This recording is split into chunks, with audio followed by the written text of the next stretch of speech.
Hello listeners, my name is Ethel. Welcome to Program 1 of our new NSSC English Second Language radio series from NAMCO. Today's lesson will introduce you to reading for meaning. But before we start, tell me, do you love to read? Reading is one of the most beneficial, pleasurable, and relaxing pastimes. At the end of the lesson, you will be able to determine the overall meaning of a text. But before we start, why don't we have some music while you go and grab a pen and paper?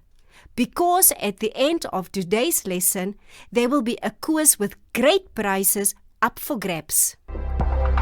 Up to the sky, up to the sky, jump to the sky, up to the sky, up to the sky, up to the sky. Reading can never be replaced, even in this age of technology. There are so many benefits of reading. It provides entertainment and enjoyment. It provides information and expands your mind and so many more. Why do you read? Let's hear why some listeners love to read. Well, to stay informed. Oh, I like to read. It helps me to relax and is one of my hobbies. I love to read captivating stories. It expands my world by taking me into the books world. Reading extends my vocabulary. Every time I read, I learn a new word or two. Plus, it improves my spelling by looking at the words. I love to read simply because it stimulates my mind and keeps it active. Up to the sky, up to the sky, jump to the sky. Well, you probably have a different reason why you read. But whatever your reason is, when you read, you need to comprehend what you read. What does it mean to comprehend? To comprehend means to understand. Comprehension is the understanding of spoken, written, and visual texts.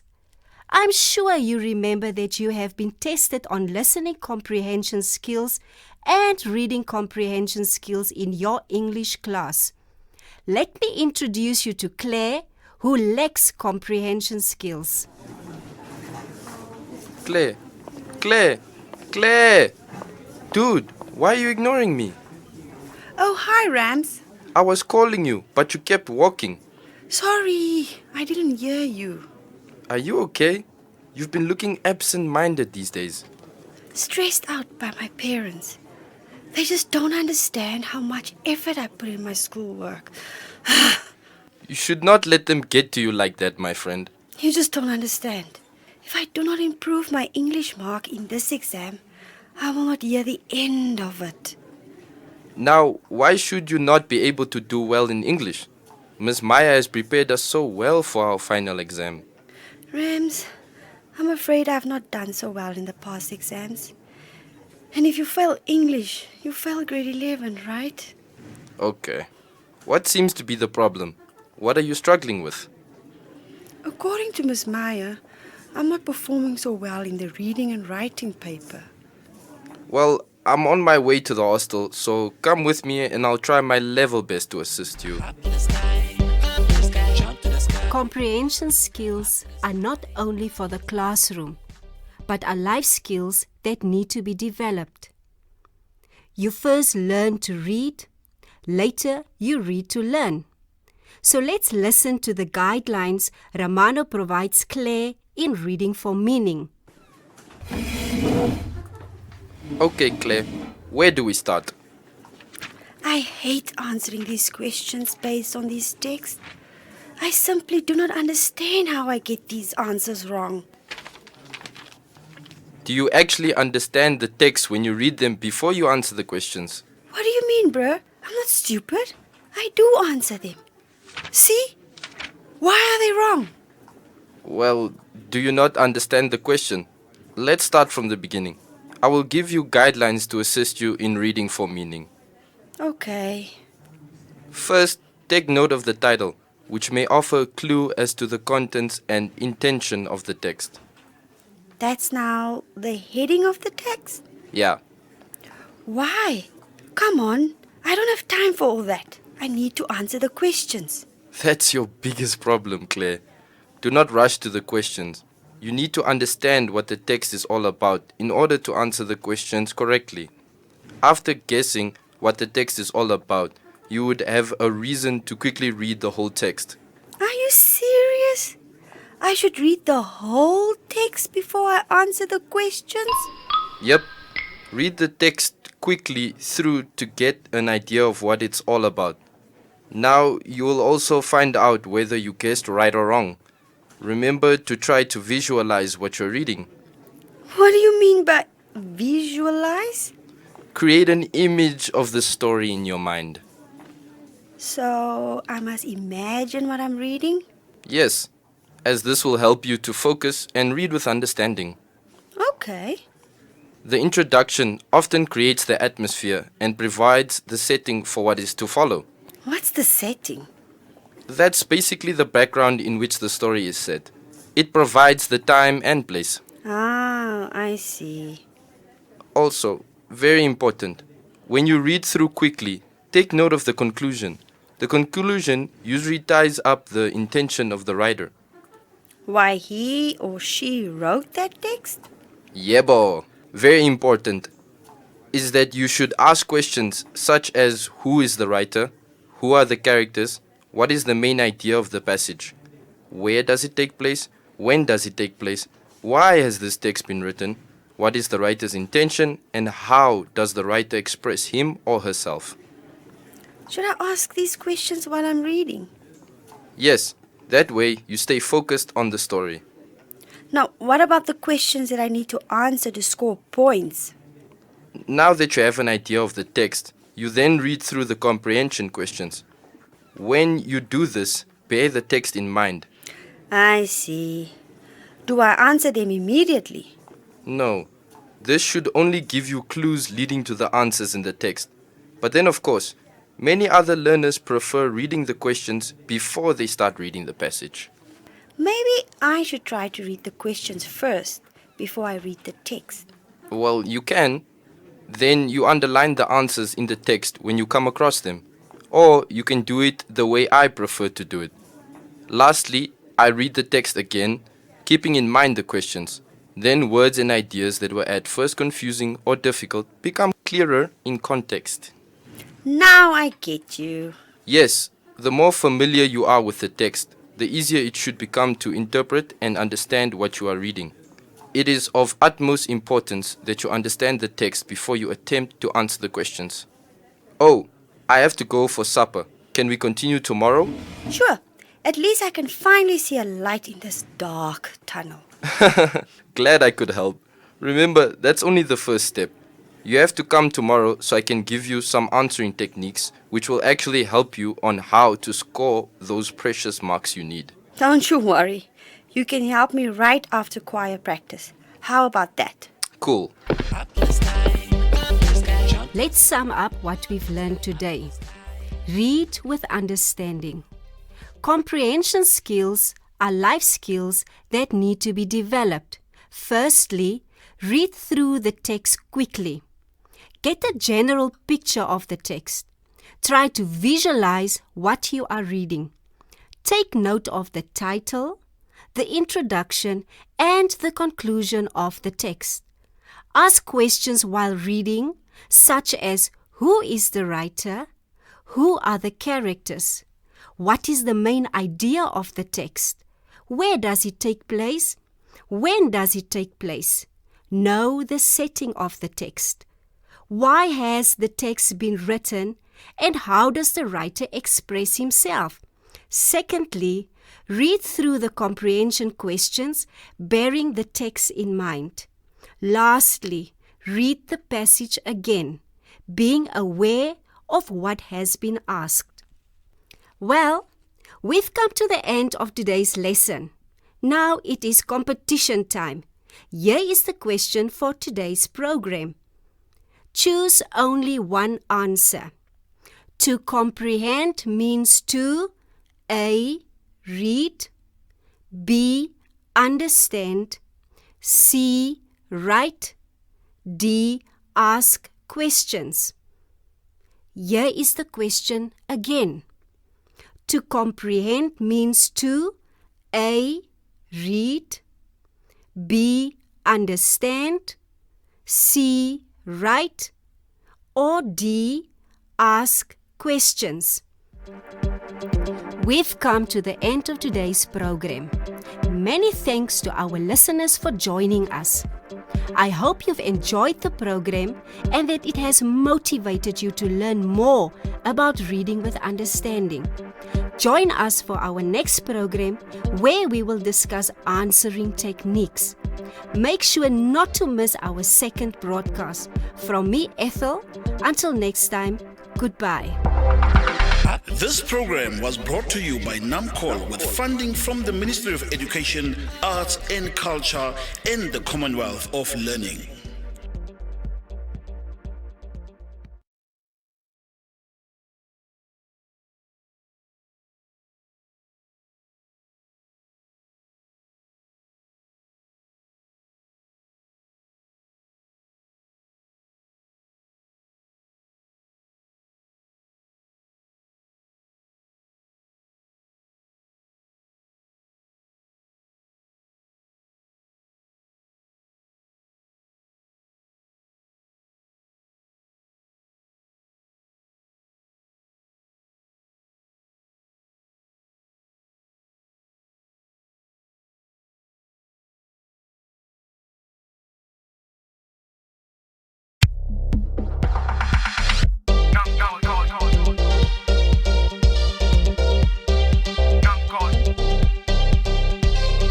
Hello listeners, my name is Ethel. On this program, we aim to assist NAMCOL and other learners enrolled for NSSC English Second Language, as well as others who are interested in improving their English language skills. Our topic for today is answering techniques. At the end of the lesson, you will be able to generate and respond to questions. During our last program, we learned to read with understanding. With that said, you should be able to determine the overall meaning of a text. Now, how do you answer the questions based on that particular text? But before we start, why don't we have some music while you go and grab a pen and paper? Because at the end of today's lesson, there will be a quiz. Up to the sky, jump to the sky, up to the sky. Before we start with the answering techniques for comprehension questions, I would like to highlight a common mistake many make when answering comprehension questions: not following the instructions. It is important to interpret and follow the instructions exactly as they are given. Do not attempt to answer any question before you have carefully read all the instructions. Let me give you a few examples. Read the following text and answer the questions that follow in capital letters. Now, all your answers can be correct, but if you have answered in small letters, you will not obtain any marks. The instruction is write in capital letters. Another example, give one word from the text that tells us that Vivian was happy with her master's decision.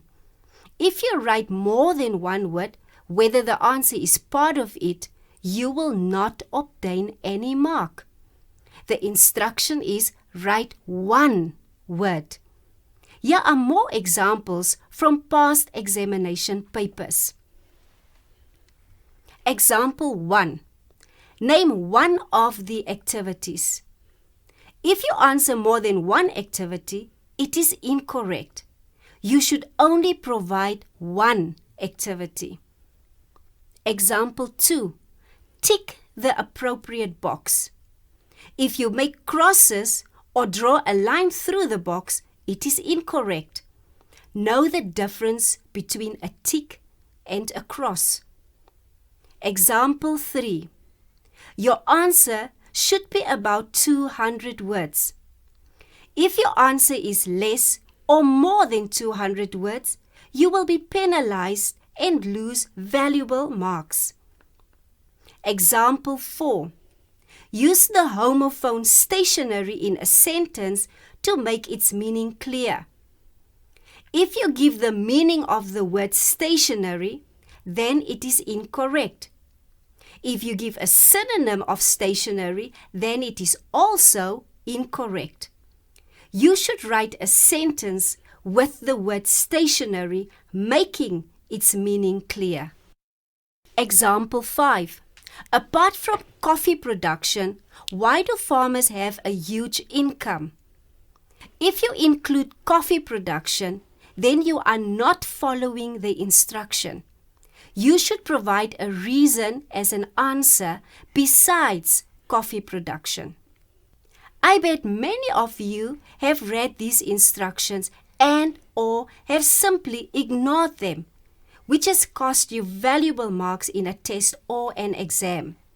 So next time, please make sure you interpret and follow the instructions exactly as they are given.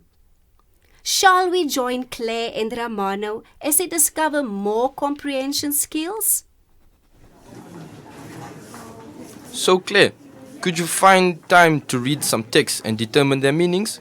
Yes, I learned quite a lot of new words and found some text enjoyable. Glad to hear that, my friend. The better you understand what you read, the more you will enjoy it. To tell you the truth, I had to make use of my dictionary for some difficult words that I simply could not comprehend. Yes. Glad to hear you understand the meaning of the word comprehend. Using the word in a sentence correctly shows me that you have learned something thus far. I'm impressed. But what should I do in the exam if I come across a word I do not understand? We are not allowed to make use of a dictionary in the exam. Well, you will have to contextualize it. What? You will try to get the meaning of the word as it is used in the text. To place a word or an idea, for example, in a context, meaning you should read the sentence before it and after it to try and understand what the word means in that sentence. Oh my word. Oh yeah, and that can only get better the more you read. So you have to read every day. Okay. So let's look at the questions. Right, each question usually contains a question word. Underline this. Are these the WH words? For example, why, what, when, who, which, how, etc.? Yep. Also, note that each question contains a key question or a key idea. Underline these. So, for example, what disadvantage does the drug have on youngsters? So I underline what.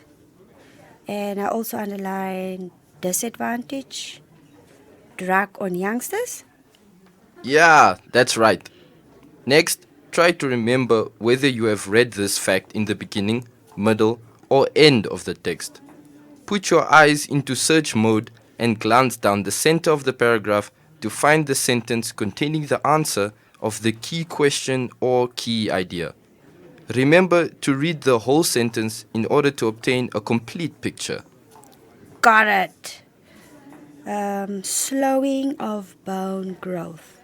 Read the whole sentence to get the whole picture. You should not copy directly from the text, but refer to it in order to avoid careless factual mistakes. Also, make sure you spell correctly when referring to information taken from the text. I know.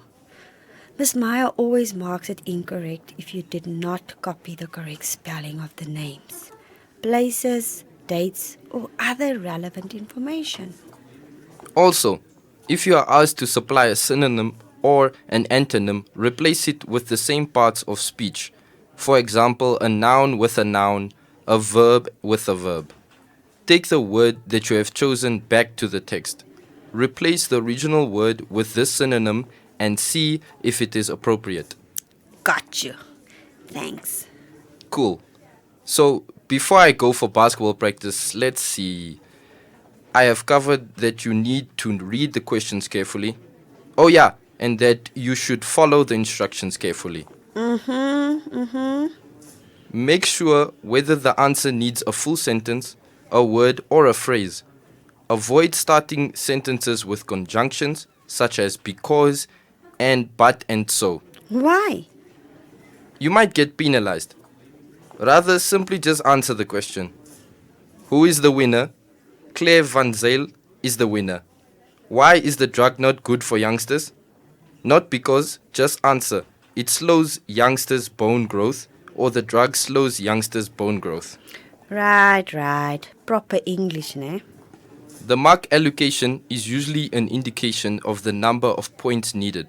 Thus, use it as a guide as to how long your answer should be. Oh, I never thought of that. You're right. So, if it's only 1 mark, then I should assume that I do not need to write long answers. Yes, Claire. A 1-mark answer is normally 1 word or 1 sentence long, depending on the instruction. Make sure your numbering corresponds to the numbers of the question. If they number it A, then you should not number it 1. Okay. Ugh, such strict rules. Last but not least for today, edit your work. Meaning, go through your answers just to make sure you have answered correctly. Spelling and language errors result in unnecessary loss of marks, my friend. Ooh, I don't need that. So I'll make sure, homie. Okay, we're done for now. Sorry, we could not actually start on the type of questions as I have to go to practice right now. But before I forget, please try your level best to write clearly and neatly to avoid possible discrepancies. What? This what? Any questionable answers. It should be clear and neat for teacher just to award you a mark or marks. Got it? Got it. Thanks so much. See you tomorrow? Okay, but then you will have to come right after lunch. No problem. Thanks, Rams. Up to the sky, jump to the sky. Let's sum up what we have learned today. It is important to interpret and follow the instructions exactly as they are given. Do not attempt to answer any question before you have carefully read all the instructions. Each question usually contains a key question word. Underline this. Also, each question contains a key word or a key idea. Underline this. You should not copy directly from the text, but refer to it. Make sure you spell correctly when referring to information from the text. Avoid starting sentences with conjunctions such as because, and, but, and so. Remember, the mark allocation is usually an indication of the number of points needed. Make sure your numbering corresponds to the numbers of the questions. Do not forget to edit your work. Lastly, try your level best to write clearly and neatly. Well, we've come to the end of today's lesson. Now it is quiz time. Here is the question for today's program. Choose only one answer. To contextualize means to A. To place a word or an idea in context. B. To replace the original word with a synonym. C. To place questionable answers clearly and neatly. Or D. To copy directly from the text but refer to it. I'll repeat. To contextualize means to A. To place a word or an idea in context. B. To replace the original word with a synonym. C. To place questionable answers clearly and neatly, or D. To copy directly from the text but refer to it. We've come to the end of today's program. Many thanks to all our listeners for joining us. I hope you've enjoyed the program and that it has motivated you to learn more about answering techniques. Join us for our next program where we will discuss types of comprehension questions. Make sure not to miss our third broadcast. From me, Ethel, until next time, goodbye. Up to the sky. This program was brought to you by NAMCOL with funding from the Ministry of Education, Arts and Culture and the Commonwealth of Learning.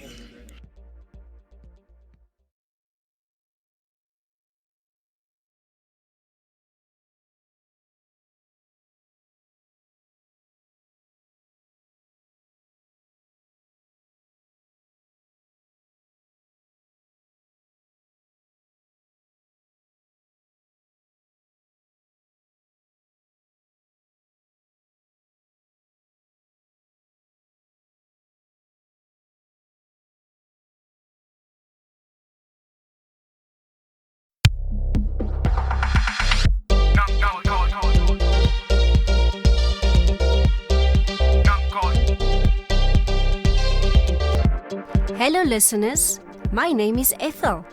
On this program, we aim to assist NAMCOL and other learners enrolled for NSSC English Second Language, as well as others who are interested in improving their English language skills. Our topic for today is types of comprehension questions. At the end of the lesson, you will be able to understand the different types of comprehension questions. In our previous lesson, we looked at answering techniques for comprehension purposes. Today, we are going to take a closer look at different types of comprehension questions. But before we start, why don't we have some music while you go and grab a pen and paper, because at the end of today's lesson, there will be a quiz. Up to the sky. Up to the sky. Jump to the sky. Up to the sky. Up to the Comprehension questions contain reading text and questions about the text.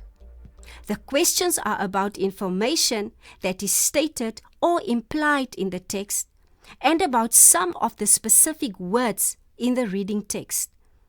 Because many English words have more than one meaning, it is important to remember that these questions concern the meaning of a word or phrase within the context of the passage. It measures your ability to read and understand the passage to answer the questions based on the passage. There are many types of reading comprehension questions, but today we are going to listen to how Romano helps Claire with only 4 types of questions. Listen carefully and remember to take notes. Hi, Claire. What's up? How was basketball practice? Shoo, it was tiring. Coach made us run so many laps. Sad to hear, homie. But will you still be able to help me with my schoolwork? Sure thing. When do you want me to swing by? I thought you said we will meet at your room after lunch. Oh yeah, I completely forgot. See you in a bit. Okay, sharp. Up to the sky. Up to the sky. Jump to the sky. Up to the sky. Up to the sky. Up to the sky. Oh, come in. Hi, are you busy? Can we start right away? Because my mom is picking me up at 4. Sure. Where were we again? Okay. We've covered the answering techniques on reading comprehension questions. And you promised to share with me the different types of questions one finds in reading comprehension text. Oh, yeah. Let's see.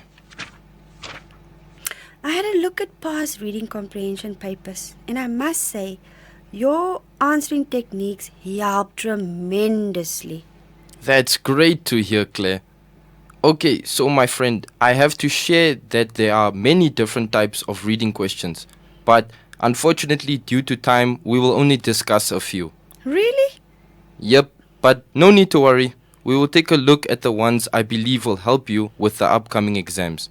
You should also take time to read more on these and other types of questions. Okay, so where do we start? Let's start with the direct questions. Direct questions.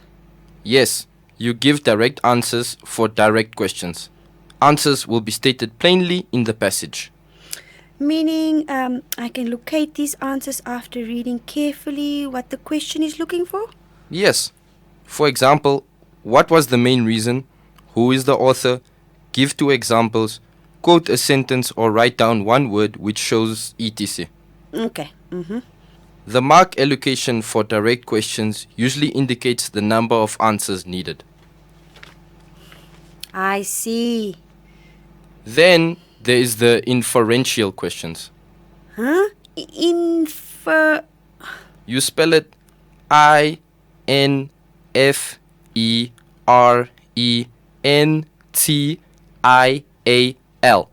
Inferential. Inferential. Got it. This means you have to read between the lines. You will not find the answers directly from the passage. So, how do I find the answer? You will infer the meaning or answer through given words or phrases from the passage or even from your own general knowledge. Okay, give me an example of an inferential question. Explain clearly, suggest how, what do you think, why does the author or writer suggest, or what impression, etc. Giving my meaning based on the passage, I guess. Yeah, just like that. Okay, then we have rephrasing questions. Rephrasing questions, okay? For rephrasing questions, you are expected in your answer to rewrite in your own words, but keep the meaning. I do not understand. You must read the phrase or sentence in its context in the passage so that your explanation is appropriate to the situation. Okay. For example? Explain in your own words. Explain the term or phrase or sentence. Okay. Then you get vocabulary questions, where you need to explain a word or phrase meaning. A certain word or phrase is chosen from the passage, which requires you to give another word or phrase bearing the same meaning as the word. That's quite straightforward. Examples of vocabulary questions are what the word suggests about. What does preserve the market mean?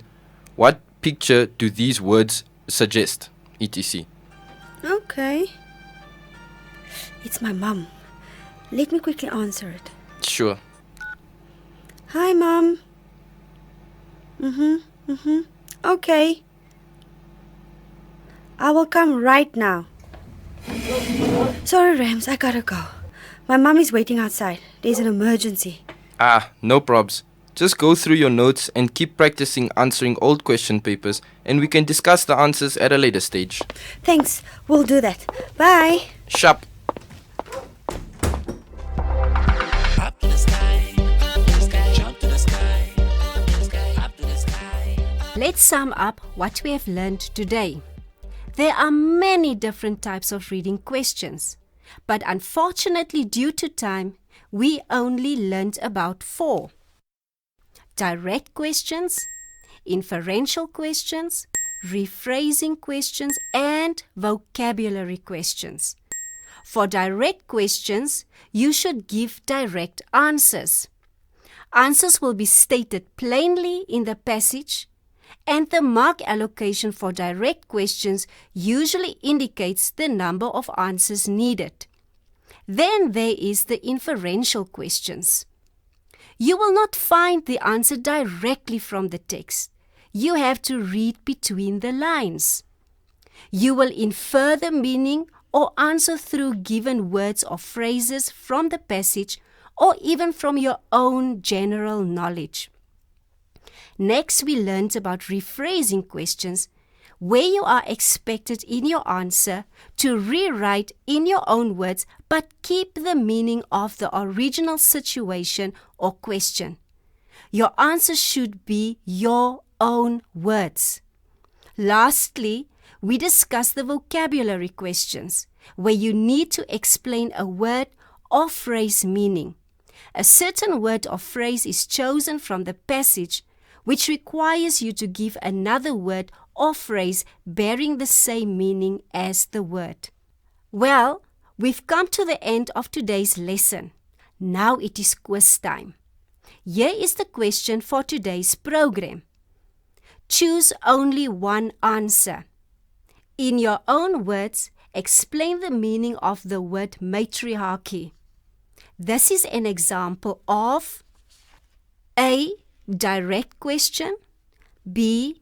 Inferential question, C. Rephrasing question, D. Vocabulary question. I'll repeat the question. In your own words, explain the meaning of the word matriarchy. This is an example of A. Direct question, B. Inferential question, C. Rephrasing question, or D. Vocabulary question. We've come to the end of today's program. Many thanks to all our listeners for joining us. I hope you have enjoyed the program and that it has motivated you to learn more about answering techniques. Join us for our next program, where we will discuss conjunctions. Make sure not to miss our 4th broadcast. From me, Ethel. Until next time, goodbye. Up to the sky, up to the sky, jump. This program was brought to you by NAMCOL with funding from the Ministry of Education, Arts and Culture and the Commonwealth of Learning.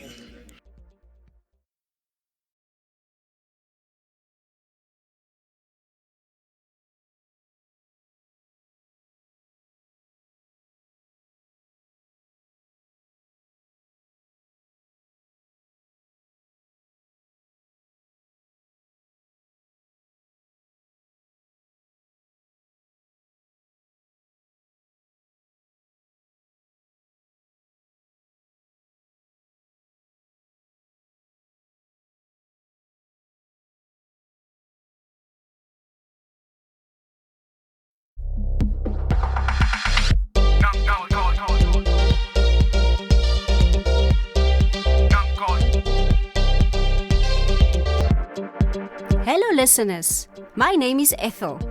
On this program, we aim to assist NAMCOL and other learners enrolled for NSSC English Second Language, as well as others who are interested in improving their English language skills. Our topic for today is conjunctions. At the end of the lesson, you will be able to use conjunctions to join sentences. During our last program, we learned about different types of questions. For today's lesson, we will learn the use of conjunctions. But before we start, why don't we have some music while you go and grab a pen and paper? Because at the end of today's lesson, there will be a quiz.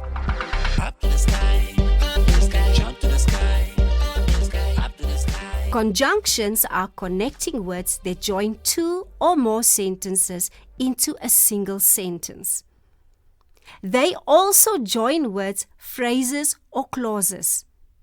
Here are examples of conjunctions: and, but, because, although, for, however, if, or, since, so, then, though, unless, until, when, whether, while, yet. Shall we join Claire and Romano to learn more about conjunctions? Romano! Romano! Oh, hey Claire. Hi. I'm so sorry to bother you, but I need your help. How can I help you? I need your help with conjunctions. Conjunctions? Sure, no problem. I'm on my way to school for afternoon classes. Why don't you join me? Then I help you before the classes start. Okay, cool. I've gone through the other parts of speech, but was struggling with conjunctions. Okay. Up to the sky, jump to the sky. I'm sure many of you have come across words such as and, but, because, although, for, and however. These are examples of conjunctions. In grammar, a conjunction is a part of speech that connects two words, phrases, or clauses together. Conjunctions can be categorized as follow: coordinating conjunctions, subordinating conjunctions, relative pronouns as conjunctions, connecting or linking words, and lastly, position. We shall now go back to Claire and Romano to learn with them more about the use of conjunctions to join sentences. Rams, I really need your help with conjunctions. Miss Meyer said I do not use conjunctions correctly and that I should not start my sentences with a conjunction. I see. Why don't we go sit under that tree and then I can try to explain to you the correct use of conjunctions. Yay, great. Okay, so I hope by now you know that conjunctions are a part of speech that connect two words, phrases, or clauses together. Yep. Now, conjunctions can either be coordinating conjunctions, subordinating conjunctions, relative pronouns as conjunctions, connecting or linking words, and as a position. Whoa. Slow down. Chill, don't fear. I will explain each in detail. Okay, so what are coordinating conjunctions? Coordinating conjunctions join two words or ideas of equal weight. For example? Pap and meat. Tired but happy. Or, for example, it is your choice to study medicine or law. So the words and, but, and or are coordinating conjunctions. Yes, coordinating conjunctions are used to join individual words or phrases. The word coordinating means of equal weight. Usually, the elements joined by a coordinating conjunctions are of equal weight. Pap and meat. Tired and happy. Okay, so these are commonly used when we list things or when you have two ideas, right? Yeah, that's correct. Then you have subordinating conjunctions. Wait, okay, subordinating conjunctions. Subordinating conjunctions join a main clause to a subordinate clause. For example, they played a soccer match although it was raining. Another one, I will eat pumpkin after I eat this biscuit. Can you think of another example, Claire? Let's see, I'll bring you on the spot now. Keep your hand on the wound until the doctor says you may remove it. Yeah, well done. You first say something, then you add something else to support what you first said with a conjunction in the middle. Okay. Then we have the correlative conjunctions. They do the same thing as the coordinating conjunctions do, except that they are always in pairs. How? For example, this biscuit contains neither chocolate nor nuts. Oh, okay. There are many more examples, like both, and, either, or, neither, nor, not only but, also whether or. Claire, why don't you try to give me an example using any of them? Let me try. He loves to play both soccer and basketball. Wow, well done, Claire. That's that, boys. That's it. Yes, I'm afraid so. Now, when do I put a comma before a conjunction? Well, conjunctions do not normally cause serious errors, but you can sometimes be confused when to place a comma before a conjunction. Unfortunately, there is no simple rule, such as never put a comma before and. Really now, Rams? Try also not to start any of your sentences with a conjunction. You can, but try to avoid it. The less, the better. Okay, thanks, Rams. You have really helped me with this one particular parts of speech. No problem, Claire. Glad I could help you. Sorry, but I have to go now, otherwise my lift will leave without me. Oh, I do understand. Thanks, eh? Okay, bye. Ciao. Up to the sky, jump to the sky. Let's sum up what we've learned today. Conjunctions are connecting words that join two or more sentences into a single sentence. They also join words, phrases, or clauses. In grammar, a conjunction is a part of speech that connects two words, phrases, or clauses together. Conjunctions can be categorized as follow: coordinating conjunctions, subordinating conjunctions, relative pronouns as conjunctions, connecting, linking words, and lastly, position. Coordinating conjunctions join two words or ideas of equal weight. For example, pup and meat, tired but happy. Then you have subordinating conjunctions. They join a main clause to a subordinate clause. For example, they played a soccer match although it was raining. Then lastly, the correlative conjunction. They do the same thing as the coordinating conjunctions do, except that they are always in pairs. For example, this biscuit contains neither chocolate nor nuts. Conjunctions cannot normally cause serious errors, but you can sometimes be confused when to place a comma before a conjunction. Unfortunately, there is no simple rule such as never put a comma before and. Try also not to start any of your sentences with a conjunction. You can, but try to avoid it. The less you make use of conjunctions, the better. Well, we've come to the end of today's lesson. Now it is quiz time again. Here is the question for today's program. Choose only one answer. Personally, I am always ready to learn, although I do not always like being taught. In this sentence, although is an example of what type of conjunction? A. Correlative conjunction. B. Subordination conjunction. C. Coordinating conjunction. Or D. None of the above. I will now repeat the question. Personally, I am always ready to learn, although I do not always like being taught. In this sentence, although is an example of what type of conjunction? A. Correlative conjunction. B. Subordination conjunction. C. Coordinating conjunction. Or D. None of the above. We've come to the end of today's program. Many thanks to our listeners for joining us. I hope you've enjoyed the program and that it has motivated you to learn more about conjunctions to use them correctly when you are writing. Join us for our next program where we will discuss reading techniques. Make sure not to miss our last broadcast.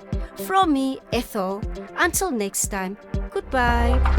Up to the sky, up to the sky. This program was brought to you by NAMCOL with funding from the Ministry of Education, Arts and Culture and the Commonwealth of Learning.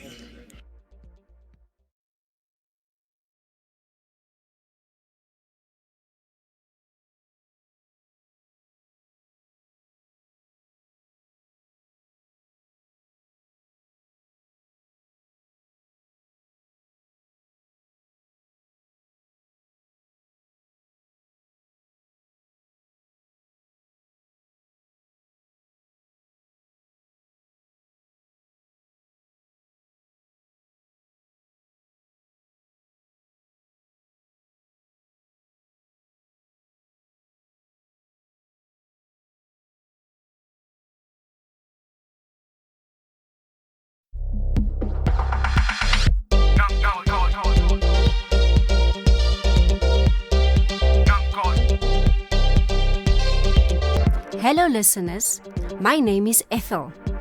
On this program, we aim to assist NAMCO and other learners enrolled for NSSC English Second Language, as well as others who are interested in improving their English language skills. Our topic for today and the last topic of this series is reading techniques. At the end of the lesson, you will be able to apply the 4 different reading techniques as required: skimming, scanning, extensive and intensive reading. Tell me, how often do you read? Is it something you only do in the classroom to pass your examinations? I hope not. For today's lesson, we look at how to apply different reading techniques. But before we start, why don't we have some music while you go and grab a pen and paper?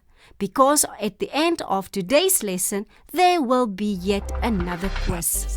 Jump to the sky, up to the sky, up to the sky. Do you know that while we read, we are interacting with a written text? This interaction with a text helps us not only in getting information, but also in enjoying the text for its own sake. In order to understand facts, extract information, or derive maximum enjoyment, one needs to comprehend or understand the text. A good reader is one who, apart from comprehending the facts, is skilled in the use of strategies like skimming, scanning, extensive and intensive reading. Let's listen how Claire is being assisted on these reading skills.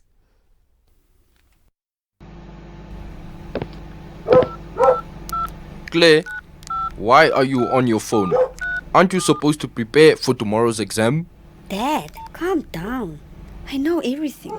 Romana and I have been studying the whole week. Are you sure? Did you go through past papers? You know your mother and I really need you to pass this exam. If you fail English, you fail grade 11, young lady. Yes, I'm sure. And yes, I know I need to pass the English paper. I am prepared. Except, I struggle with the reading of the passages. They can be so long. Well, I can help you with that. Really? Of course, my princess. Okay. Let me first finish texting Shayla back. No, Claire. We should and will start immediately. Okay, Dad. Do you know the 4 different reading techniques? No? Well, they are skimming, scanning, extensive and intensive reading. Skimming, scanning, and Extensive and intensive reading. extensive and intensive reading. Okay, got it. Now, skimming is when you run your eyes quickly over a passage to gain an overview. Huh? You read quickly through the passage just to get an idea of what the passage is all about. Meaning, I do not read the passage word for word? Yes, you just browse through. Like me when I read the newspaper.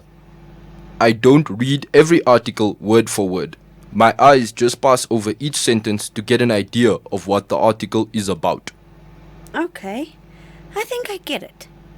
I should skim read when I first read the passage before I attempt to answer my comprehension questions. Yeah, just to get an idea. Then I should read the questions before I read the passage carefully for a second time? Correct. Now, scanning is when you look for a particular piece of information. Your eyes are in search mode, like when you are looking for someone's number in the telephone directory, or when you look up the meaning of a word in the dictionary. Got it? You don't read the dictionary or telephone directory. You are searching for specific information, right? Right. That's the same when I have read the text carefully and have to answer the questions. Then I have to scan for the specific information. Yes, exactly. Now, what do you call the reading technique when I have to read the passage carefully? That's what we call intensive reading. Accurate reading for detail. You do not skip or scan through the passage. You read it word for word, making sure you understand the passage as a whole. Intensive reading, I see. Okay. You use intensive reading for shorter text to extract specific information. Got you. And what is extensive reading? Now, extensive reading is reading longer text for pleasure or information, which requires broader background knowledge. That's what I hate. Extensive reading. Well, you will have to acquire this skill in order to do research, especially when you go to university. I know, Dad. As a competent reader, you should be able to apply these 4 different reading techniques. The only way to become a competent reader is through practice. So, you can forget about playing games all day when you go to university. Why must life be so hard? Reading gives you knowledge, my daughter. By now, you should have grown a love for reading. Well, I have to go and pick up your brother. Thanks, Dad. You have really helped me a lot. Yeah, and I will try my level best to get these reading skills. I know you will, my dear. Good luck. Make us proud. I love you. Love you too. Up to the sky, up to the sky. It's great when teenagers have a good relationship with their parents. Let's sum up what we've learned today. The 4 different reading techniques are skimming, scanning, extensive, and intensive reading.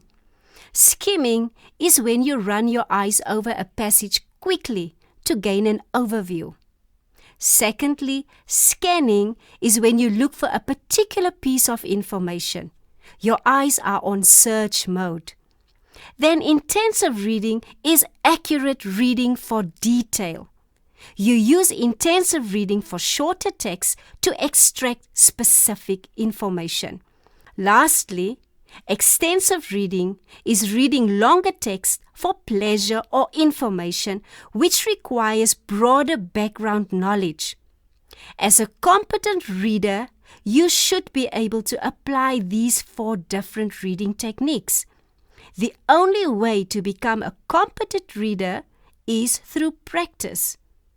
Practice these 4 reading techniques every day in order to prepare yourselves with the final examination.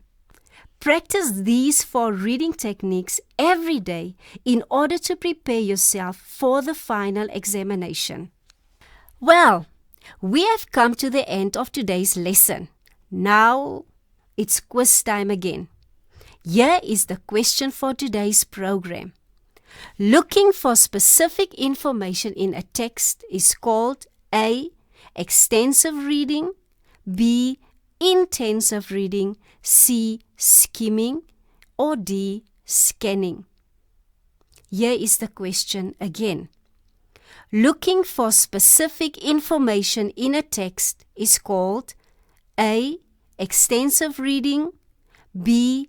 Intensive reading, C. Skimming, or D. Scanning. We've come to the end of the last program in the series. I hope you have enjoyed it and learned something useful about reading techniques. Reading and comprehension go hand in hand and thus help you improve on answering the reading comprehension questions and your performance in the NSSC English examinations in particular. Good luck. Remember, practice makes perfect. From me, Ethel, greetings and best of luck with your studies. Goodbye. Up to the sky, up to the sky. Jump to the This program was brought to you by NAMCOL with funding from the Ministry of Education, Arts and Culture and the Commonwealth of Learning.